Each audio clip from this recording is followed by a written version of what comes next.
এইটুকুনি মানুষ, তুই নাকি আমাকে তেড়ে মারতে আসছিলিস? দেবো নাকি? দেবো শ্বশুরি? দেবো দেবো শ্বশুর, দেবো শ্বশুরি, শ্বশুরি, শ্বশুরি, দেবো শ্বশুরি, দেবো শ্বশুরি। আমরা তো তোমার কোনো ক্ষতি করিনি, তাহলে কেন তুমি আমাদের ভয় দেখাচ্ছ? কে তুমি? এগোবে না, না বলছি না।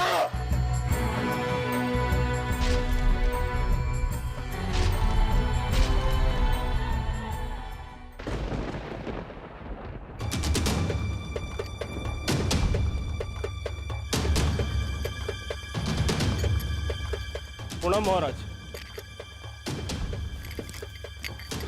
কি সংবাদ? গোটা রাজ্য জুড়ে তল্লাশি চলছে, কিন্তু কুমারের কোনো সন্ধান পাওয়া যায়নি। সহ্য। যাও তোমরা এখান থেকে, যাও।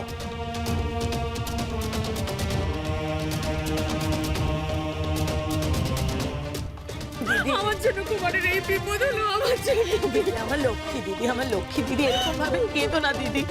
আচ্ছা তোমার কি দোষ বলো? বিপদ কি কারোর বলে কয়ে আসে? আমি এখন কি করবো? আমি এখন কি করবো? কুমারের কি হবে? আমি এখন কি করবো? দিদি দিদি দিদি এরকম করো না, এরকম করো না দিদি, আর কেঁদো না। চিন্তা কি আমারও কিছু কম হচ্ছে দিদি? সেই ছোট্টবেলা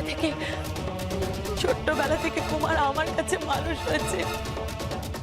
সেই ছোট্টবেলা থেকে কুমার আমাকে ভালো মা বলে ডাকতো। হ্যাঁ দিদি, এই দুই হাতে দুই ভাইকে মানুষ করেছি।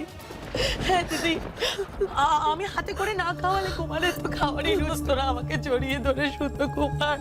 সেই কুমারের এখন কি অবস্থা বলো দিদি? কি সর্বনাশ আমাদের হয়ে গেল দিদি, আমাদের সব কিছু শেষ হয়ে গেল। দিদি কুমার কোথায়? দিদি কুমার এখন কোথায়?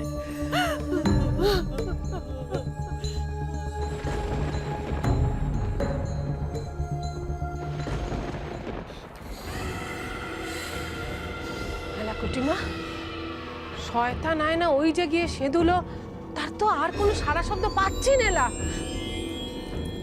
আমরা জানবো কি করে কেরণমালা গরল সাগরে কিভাবে লুকিয়ে রয়েছে? কিন্তু জানতে তো আমাদের হবেই মা। নয় কিরণমালা ওখান থেকে পালানোর পথ খুঁজতে খুঁজতে গরল সাগরে পৌঁছেছে নিজের ভাগ্যের ফেরে, আর নয়তো কেউ ওকে জেনে শুনে ওইখানে পাঠিয়েছে।